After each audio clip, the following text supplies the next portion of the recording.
Republican congressman from Louisiana, Representative Mike Johnson. He's actually a former constitutional law attorney, and he sits on the House Judiciary Committee. He is also the incoming chairman of the Republican Study Committee, which is the largest caucus of conservatives in Congress. It is so good to have you here, Representative. Thank you very much. Thanks, Trish. Good morning. Good morning. All right, so what do you make of Mexico saying, yeah, no, not really going to happen? Well, the back and forth is just another verification that we need to clean up our immigration system. We have an asylum crisis, and everyone knows that. We commend the president for doing his job. He clearly has the legal authority under Section 212 of the Immigration and Nationality Act that Congress gave the president. He has the authority in the interest of national security to suspend asylum entry or to add restrictions. And so he sees this as a national security threat, many of us do, and we need to get on top of it. So his action right now is perfectly appropriate, and we support it. Okay, so there's this incoming government there in Mexico that says, no, we really haven't struck any kind of asylum deal. Does it even matter? I mean, do we even need any kind of asylum deal with Mexico? Can't we say, all right, we're changing our policy, this is how it's going to be?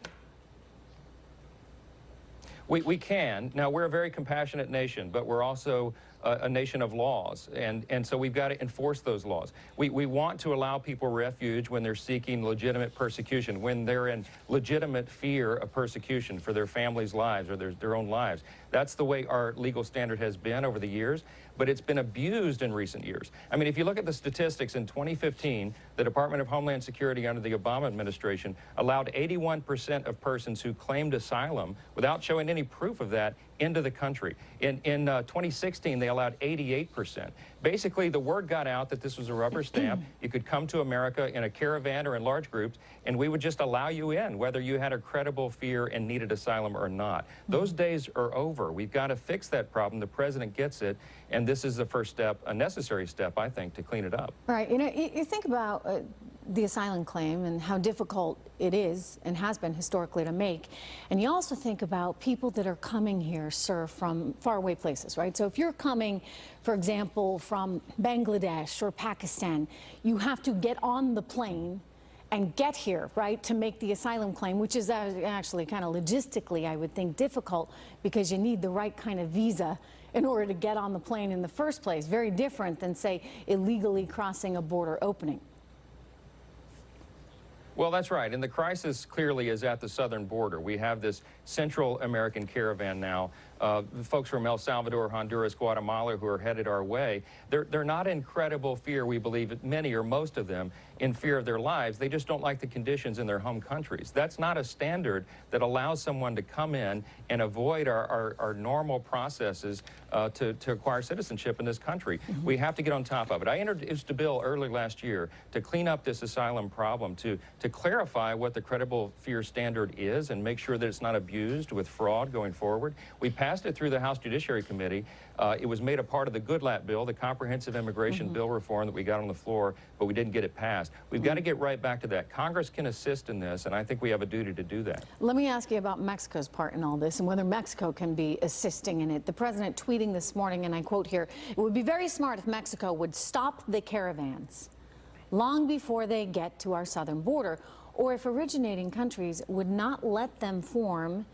It is a way they get certain people out of their country and dump in the U.S. no longer. Dems created this problem. No crossings, exclamation point." You know, he's saying it would be smart if Mexico would do this, but I don't know if Mexico has the right incentive to be of any help whatsoever, because as he goes on to point out, you know, they're getting some of the bad folks in some cases out. And I don't know why they would suddenly change their tune and say we're not going to allow it anymore. Do we really need to be putting more pressure right now on Mexico to do its part in all of this? I think that's what the president's trying to do, but we have a new administration coming in. They take office in Mexico, the new president, December 1st. So we're right around the corner of having a new relationship with a new administration. I think that's going to be an important one for us. Mexico has an interest as well. They're concerned that Central American migrants and refugees would be coming through Mexico in droves, caravan after caravan. If we don't stop this problem right now and address this crisis appropriately, Mexico and the U.S. are going to have similar problems. So I do think that they can be a partner with us. They should be. They should be an ally. I think they have an interest in doing so, and we'll see how that unfolds in the coming weeks. Okay, back to us for a second. Talk of a shutdown, potentially. I mean, if the president doesn't get the funding he has been asking for and asking for this border wall or some kind of increased security plan, do we see a government shutdown? Well, we certainly hope so. Look, this is a national security interest of ours. We know that there are harmful human traffickers, drug cartels who take advantage of our porous border and have for years. We know that dangerous, radicalized terrorists come across the border undetected and find their way into the country and take refuge there, plotting who knows what. We know that we have illegal opioids and fentanyl and harmful drugs that come across the border every single day. So we have to get on top of this.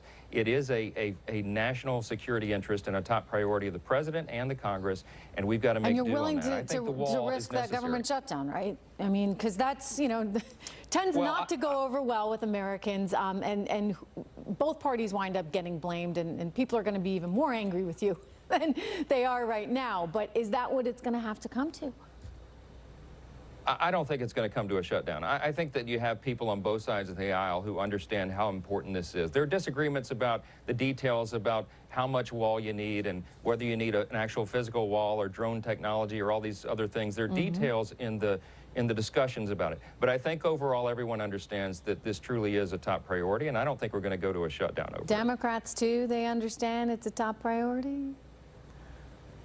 Well, I think quietly and individually they do. They don't, it's not their party talking point, as you know, but they understand that this is a crisis. Everybody can turn on the television and see that we've got a serious problem. We've got to get on top of it. Yeah, see, sometimes I wonder if the talking point is more open borders, and there's no way that Donald Trump and his administration will see one penny of taxpayer dollars going to any kind of fortitude for that wall. I mean, I just wonder politically if they can even get there, sir, right? Because they've dug in their heels on this whole idea that somehow having borders is not American. And so if they turn around and say, okay, we're going to put money into financing a wall or financing drones or whatever it takes, I don't know if it works for them. Well, it's a foolish idea that we don't need borders, of course. And the open borders camp, I think, really is a minority in the Democrat Party, although they're very vocal. I think there are some reasonably minded people on the committees of jurisdiction who understand that we've got to secure that border. And I'm confident and optimistic that we'll get it done. I don't think it's going to take a government shutdown, and I think we can get more of that wall funding. It's a necessity. It's a priority. And as you know, the Republicans are going to hold that line. All right. Well, I'm going to be asking the Democratic congressperson about that very issue coming up next. So stay tuned for that. In the meantime, let me ask you where things are standing now with James Comey and your plans there and your colleagues' plans to try and get some answers before Democrats take hold of things. Listen, I serve on the House Judiciary Committee. I commend our chairman, Bob Goodlatte, for subpoenaing Director Comey, former Director Comey, and former Attorney General Lynch, because we have a lot of questions that remain unanswered. We've been engaging in this joint investigation with the House Oversight Committee for more than a year and a half, and we still have lots of question marks. So we've got to get this done. I think it's an appropriate thing to have that hearing. At the end of the day, we have a constitutional responsibility for oversight of our justice system, and we have to make sure that our top law enforcement agencies are not acting with political bias or that they have some sort of political agenda. That's critical to our institutions, to our rule of law, and we take that seriously. So we're looking forward to that And hearing. you've got questions for Loretta Lynch, too. Absolutely. I mean, you know, at the end of the day, the Attorney General is where the buck stops, and she was in charge of all of this, and so she has a lot of the answers that we need as well. And from my perspective, you know, the Chairman Goodlatte has asked for a closed-door hearing. I saw that Mr. Comey objected to that, but whether it's closed door or open door, the point is we have to get answers to the questions that remain unanswered. And I think that's important to us. It's important to the American people. And again, we have an obligation to provide that. Representative Johnson, thank you so much. Good to see you here today.